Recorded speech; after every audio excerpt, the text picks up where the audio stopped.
Eu já tive um trabalho que me levava para todos os cantos do país.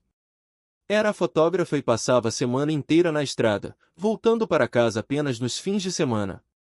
Com o tempo, comecei a buscar alívio onde não devia. A culpa e a vergonha me consumiam, e a cocaína se tornou minha válvula de escape. Durante meses, lutei para evitar aquele momento terrível em que a euforia artificial desabava e me deixava afundar em um poço de desespero. Eu me sentia bem, animada, funcionando normalmente, até que, de repente, tudo desmoronava.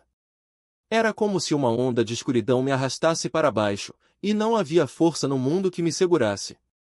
Usei tanta droga que minha vida começou a se despedaçar. Cheguei a gritar para o céu, desafiando Deus, perguntando por que ele não me levava de uma vez. Afinal, eu já estava morta por dentro. Odiava o que tinha feito, não podia voltar atrás, e só queria desaparecer. Foi então que perdi o controle do carro. Num instante, tudo girou, e eu não entendia o que estava acontecendo. Não chovia, a noite estava clara, eu dirigia devagar. Mas, de repente, vi uma árvore vindo em minha direção. Para evitar que o vidro me cortasse, me joguei no banco do passageiro. O impacto foi brutal. Quebrei o tornozelo, a perna, fraturei as vértebras do pescoço. Minha vida virou um caos. Antes, achava que sabia o que era sofrimento. Depois do acidente, descobri o verdadeiro significado da palavra. Quando o médico disse que teria que realinhar minha perna sem anestesia, pensei que não aguentaria. Só queria morrer. Naquele momento, percebi que, se não fosse pelo acidente, provavelmente estaria no hospital dando à luz. Como pude tirar a vida do meu próprio filho? Bem-vindo ao Toque do Além. Hoje, nossa convidada é Susan, que vai compartilhar conosco experiências sobrenaturais marcantes que transformaram sua vida. Você não vai querer perder essa conversa. Vamos recebê-la juntos. Obrigada, Julie. É uma honra estar aqui. Susan, é um prazer tê-la conosco. Por onde gostaria de começar? Vou contar minha história. Não fui criado em um lar cristão. Meus pais eram agnósticos, e eu conhecia a ideia de Deus, mas não o conhecia de verdade. Aos 12 anos, minha tia, irmã do meu pai, se converteu. Ela morava em Gatlinburg, no Tennessee, e eu adorava visitá-la. Havia algo especial na forma como ela tratava as pessoas, uma energia que me atraía. Com o tempo, passei a ficar mais com ela e acabei me convertendo também. Quando estava ao seu lado, vivia como uma cristã deveria viver. Mas, longe dela, voltava aos velhos hábitos. Trabalhava como fotógrafa e viajava constantemente durante a semana, só voltando para casa nos fins de semana. Morava com meus pais para economizar, já que não valia a pena alugar um apartamento. Meu namorado estudava na Universidade do Tennessee. No verão de 1984, nos aproximamos muito. Em agosto, ele voltou para a faculdade, e eu descobri que estava grávida. Não sabia o que fazer. Sabia que, se contasse para ele, abandonaria os estudos, e eu não queria isso. Também tinha certeza de que meus pais não aceitariam. Então, guardei segredo. Infelizmente, tomei a pior decisão da minha vida. Pensei que seria algo simples, que depois tudo voltaria ao normal. Mas não foi assim. No momento em que tudo acabou, percebi o erro terrível que tinha cometido.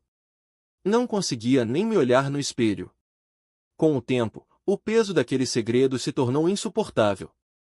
Alguns amigos meus usavam drogas recreativamente, e logo eu também comecei a recorrer a elas.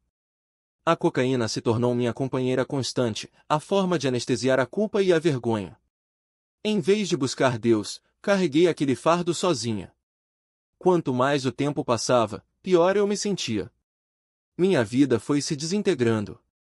A cocaína me dava energia, me deixava eufórica, mas a queda era devastadora.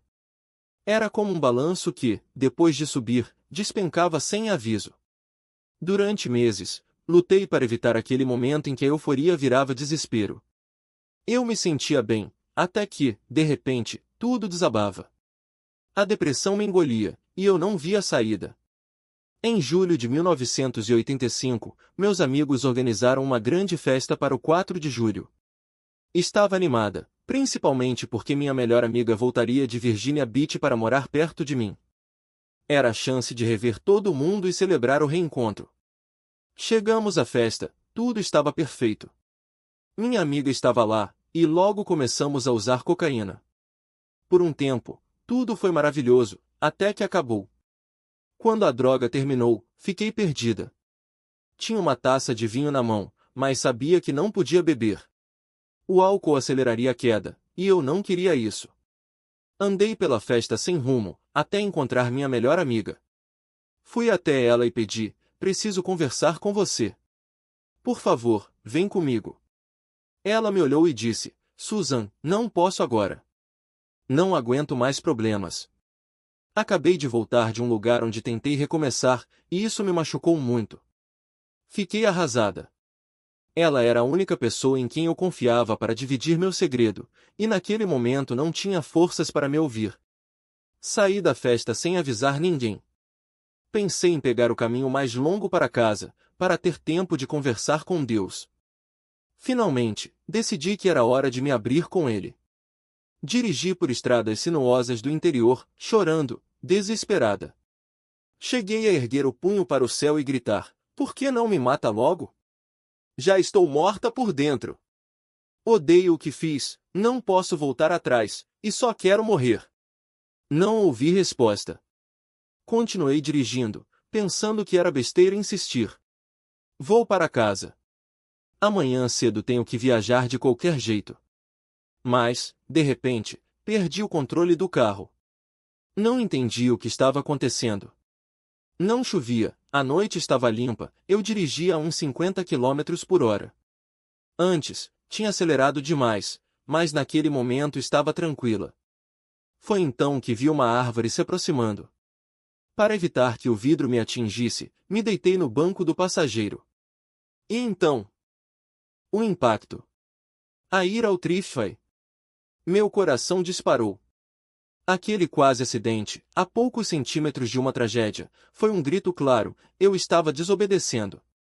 E naquele instante, tudo fez sentido. O Senhor não estava apenas me guiando por capricho, Ele estava me protegendo de algo que eu nem sequer conseguia enxergar. Mas eu, teimosa, insisti no meu caminho. E se eu tivesse seguido adiante? E se aquele carro tivesse me atingido de frente? Meu bebê, no banco de trás, estaria em perigo. Meu filho mais velho, em casa, ficaria sem mãe. Minha família inteira teria sido destroçada por uma decisão impulsiva. Então, com as mãos trêmulas, dei meia volta e fui ao Thriftway. E sabe o que descobri? A farmácia deles tinha o remédio. Não só isso, o preço era mais baixo, e o farmacêutico me disse que, se eu tivesse ido ao Biggs, teria esperado mais de 1 hora na fila. 1 hora a mais sem o medicamento que meu filho precisava naquele exato momento. 1 hora a mais de sofrimento para ele, de angústia para mim. Foi ali que entendi: Deus não nos dá instruções aleatórias. Ele não sussurra no nosso ouvido por acaso. Às vezes, Ele nos desvia de um acidente. Outras vezes, Ele nos impede de cometer um erro que vai nos perseguir pelo resto da vida. E quando ignoramos sua voz, não é Ele quem falha, somos nós que escolhemos o caminho mais difícil. Aquela noite mudou tudo.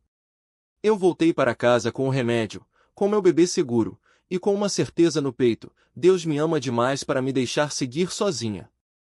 E se você está lendo isso agora, se alguma vez já ignorou um aviso, um pressentimento, uma voz que parecia loucura, eu te digo: não é loucura. É misericórdia. É proteção. É o Pai que não quer que você aprenda da pior maneira. Eu poderia ter morrido no acidente de carro. Poderia ter perdido minha perna, meu pescoço, minha vida. Poderia ter deixado meus filhos órfãos. Mas Deus me deu uma segunda chance, e não foi por acaso. Foi para que eu entendesse que cada vida, cada decisão, cada momento de obediência ou rebeldia tem consequências que vão muito além do que podemos ver.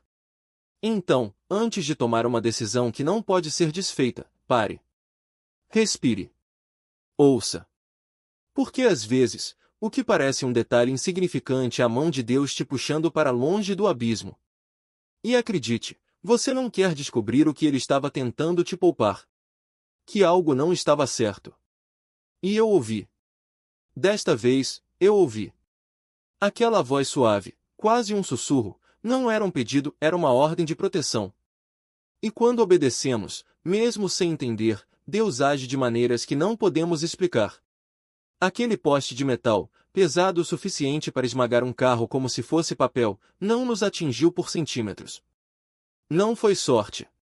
Não foi coincidência. Foi intervenção divina. Foi a mão de Deus desviando a morte no último segundo, porque eu decidi, naquele momento, parar de questionar e começar a confiar. Mas aqui está a verdade que ninguém te conta: a obediência nem sempre vem com uma explicação. Às vezes, Deus te manda fazer algo que parece absurdo, como visitar alguém que você não suporta, ou evitar um caminho que parece mais rápido, ou até mesmo usar um par de sapatos que você odeia. E você pensa, isso não faz sentido. Por que eu faria isso? Mas é justamente aí que a fé começa. Quando você escolhe obedecer mesmo quando não vê um motivo, mesmo quando tudo dentro de você grita para fazer o contrário. Meu ex-marido e eu não tínhamos um relacionamento fácil. Anos de mágoa, palavras duras, feridas que pareciam impossíveis de cicatrizar. E então, do nada, ele me pede para levar nossos filhos ao hospital para visitar a namorada dele, uma mulher que eu mal conhecia, que representava tudo o que tinha dado errado em nosso casamento. A lógica dizia, não. Isso é ridículo. Por que eu faria isso? Mas o Espírito Santo não fala em lógica. Ele fala em amor. Em sacrifício. Em fazer o que é certo, mesmo quando é difícil. E foi ali, naquele carro, com meus filhos rezando ao meu lado, que eu entendi: a obediência não é sobre o que faz sentido para nós. É sobre confiar que Deus vê o que nós não vemos. Ele sabia que aquele poste estava prestes a cair. Ele sabia que, se eu tivesse ignorado sua voz mais uma vez, minha filha de 13 anos não estaria aqui hoje para contar essa história. Ele sabia que, às vezes, a maior prova de fé não é fazer o que é fácil, mas fazer o que é certo mesmo quando dói, mesmo quando não entendemos. Então, quando você ouvir aquela voz dizendo: não vá por aí, faça isso agora, espere, não a ignore. Não racionalize. Não diga depois eu obedeço. Porque, no fim das contas, a obediência não é sobre Deus precisar de nós, é sobre nós precisarmos dele. E a diferença entre uma vida de arrependimentos e uma vida de milagres muitas vezes se resume a uma única escolha: ouvir ou não ouvir. E eu prometo a você, quando você escolher ouvir, mesmo sem entender, ele vai te surpreender. Porque Deus não nos chama para uma vida segura. Ele nos chama para uma vida sobrenatural. E a única maneira de viver isso é parando de confiar no que você vê e começando a confiar no que ele diz. A obediência nunca é para ele, é sempre para nós. Porque quando Deus nos pede algo, não é por falta dele, mas por excesso de amor por nós. Ele não precisa das nossas orações, mas nós precisamos delas. Não precisa das nossas escolhas, mas nós precisamos delas para viver a vida que ele sonhou para nós, uma vida que não cabe nos limites do que podemos ver, mas transborda no sobrenatural.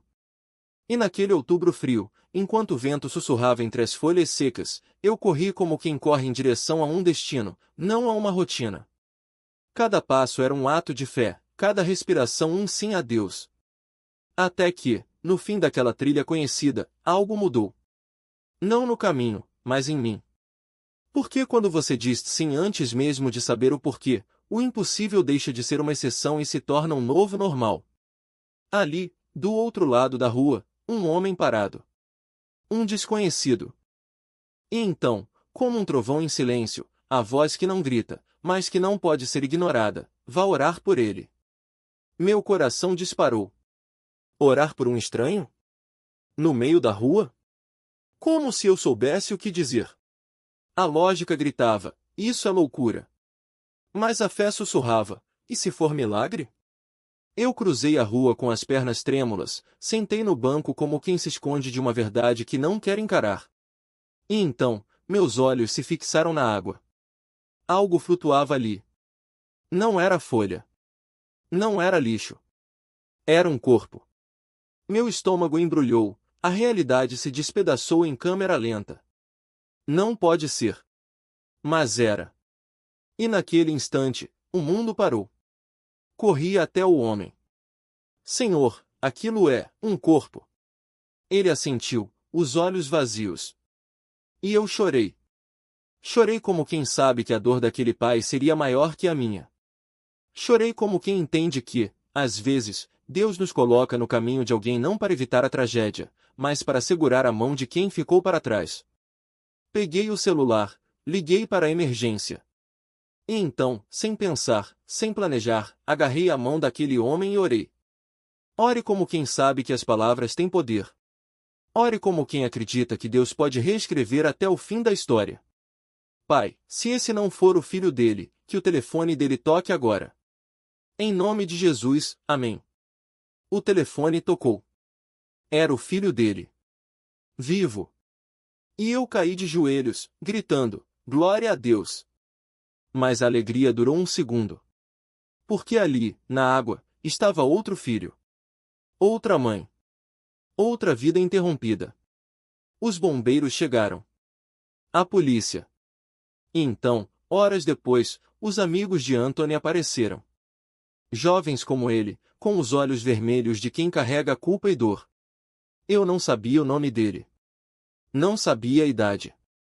Mas sabia que alguém, em algum lugar, estava esperando notícias que nunca chegariam. Então peguei meu cachorro e fui até eles. Vocês estão aqui por causa do jovem que estava na água? Uma garota assentiu. Anthony. Ele tinha 19 anos. 19 anos. A idade em que a vida deveria estar apenas começando. Pedi o número da mãe dele. E no dia seguinte, lá estava eu, de volta àquele lugar maldito e sagrado. Georgia chegou com um buquê de flores, os olhos inchados de tanto chorar. Me mostre onde você o encontrou, ela pediu. E eu a levei até a beira da água. Ela se ajoelhou, colocou cada flor na superfície escura e falou com o filho como se ele ainda pudesse ouvir. Eu te amo. Sinto tanto a sua falta. E eu chorei com ela, porque nenhuma mãe deveria enterrar seu filho. Mais tarde, ela me escreveu uma carta. Contou o que os amigos de Anthony haviam confessado. Que ele havia bebido até apagar. Que eles pensaram que ele estava morto. Que, em vez de chamar ajuda, o jogaram na água. Vivo. Afogado por negligência. Por covardia. Por um erro que não tinha volta. E eu entendi, naquele momento, que Deus não me havia mandado orar por aquele homem à toa. Ele me colocou ali para ser um sinal. Para lembrar a Georgia que ela não estava sozinha. Para lembrar a mim mesma que, quando dizemos sim a Deus, não sabemos o que Ele fará, mas sabemos que Ele fará algo maior do que nós. Algo que transcende o medo, a lógica, o possível. Porque a vida sobrenatural não é feita de respostas fáceis. É feita de obediência no escuro. De fé quando não vemos saída. De amor quando tudo o que resta é dor. E se você está lendo isso hoje, saiba, Deus está chamando você para algo assim. Não para uma vida pequena, mas para uma aventura que vai exigir tudo de você. E a pergunta é: você vai dizer sim? Se tornam essas intervenções divinas. Porque quando o Espírito sussurra, não é para nos confundir, é para nos posicionar como instrumentos nas mãos dele. E se há uma coisa que aprendi nesses anos de caminhada, é que a obediência não é um teste de fé, mas uma declaração de amor. Um sim que diz, eu confio em ti, mesmo quando não entendo. E sabe o que acontece quando dizemos esse sim? As peças começam a se encaixar de um jeito que só Deus poderia orquestrar. Como naquela manhã no consultório odontológico, quando a palavra pré-eclâmpsia queimou na minha alma como um alerta. Não era coincidência. Era um chamado. E mesmo sem saber o que aquilo significava, eu sabia que precisava agir. Porque a fé não espera explicações, ela age na certeza de que Deus já está trabalhando. E quando a dentista voltou com os olhos marejados e disse, eu perdi meu último bebê por causa da pressão alta, algo dentro de mim confirmou, isso não é sobre você, Susan. É sobre uma vida que ainda pode ser salva. E quando orei por Amber, do outro lado do telefone, não foi apenas uma oração, foi um milagre em andamento. Por que Deus não nos usa para coisas pequenas? Ele nos usa para reescrever histórias. Mas aqui está a verdade que ninguém te conta: a obediência nem sempre vem com um final feliz imediato. Às vezes, ela vem com um bang, como o tiro que quase levou meu filho. E naquele segundo, entre o susto e o alívio, eu entendi: Deus não me pediu para orar por Amber à toa. Ele estava me preparando para salvar Jeremias. Porque quando o Espírito fala, ele não está pensando apenas no agora, ele está tecendo uma rede de proteção que você só vai enxergar depois. E é por isso que eu insisto: não ignore a voz dele. Não racionalize, não adie, não espere um sinal mais claro. Porque o sinal já está aí, no incômodo que não passa, na palavra que não sai da sua cabeça, na pessoa que não sai do seu coração. Deus não desperdiça palavras. Se Ele colocou algo em você, é porque alguém precisa daquilo. Pode ser uma oração, um conselho, um gesto de amor. Mas será sempre exatamente o que alguém precisa ouvir. E se você acha que não tem um dom, que não é espiritual o suficiente, eu te digo: Deus não escolhe os capacitados, Ele capacita os escolhidos. Meu marido passou anos duvidando das coisas que eu via ou sentia. Hoje, ele é o primeiro a dizer: Susan, se Deus está falando com você, é melhor a gente ouvir. Porque ele viu o que acontece quando obedecemos. Viu vidas sendo salvas, famílias sendo restauradas, milagres acontecendo nos bastidores. Então, se hoje você está lendo isso e algo dentro de você está dizendo: faça isso, vá e faça. Não importa se parece loucura, se não faz sentido, se ninguém mais entenderia. Porque no reino de Deus, a lógica humana não se aplica. O que se aplica é isto: quando Deus fala, o impossível se rende. E a pergunta que fica é: você vai deixar o medo roubar o seu milagre? Ou vai dizer sim e ver até onde ele pode te levar? E quanto mais você avança, mais vidas são tocadas, mais corações são transformados. Porque quando você decide obedecer, não é só a sua história que muda, é a história de todos ao seu redor. E sabe o que acontece quando você vence o medo do que os outros vão pensar? Deus começa a falar mais alto. Você passa a ouvir sua voz com clareza, a reconhecer sua direção, e a obediência se torna algo natural, quase instintivo. As pessoas começam a notar. Elas veem Deus agindo através de você nas orações respondidas, nas palavras que trazem esperança, nas ações que desafiam a lógica. E então, elas chegam até você e dizem: ore por mim. Fale comigo. Porque eu vi Deus trabalhar através de você. E isso não é coincidência. É o poder da obediência em movimento. Então, não ignore aquele sussurro no seu coração. Se ele está alinhado com a palavra, não duvide. Não questione. Apenas vá. Porque Deus não escolhe os capacitados, Ele capacita os escolhidos. E quando você diz sim, mesmo sem entender, Ele abre portas que você nem sabia que existiam. Pai, hoje nós te agradecemos por cada oportunidade de sermos instrumentos nas Tuas mãos. Ajuda-nos a ouvir a Tua voz, a seguir as Tuas instruções, mesmo quando não fazem sentido para nós. Porque a Tua sabedoria é maior do que a nossa, e o Teu plano é perfeito. Usa-nos, Senhor. Usa esta mensagem, usa cada palavra compartilhada, para alcançar aqueles que precisam ouvir.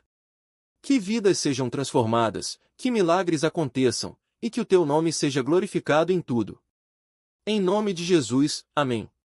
Amém.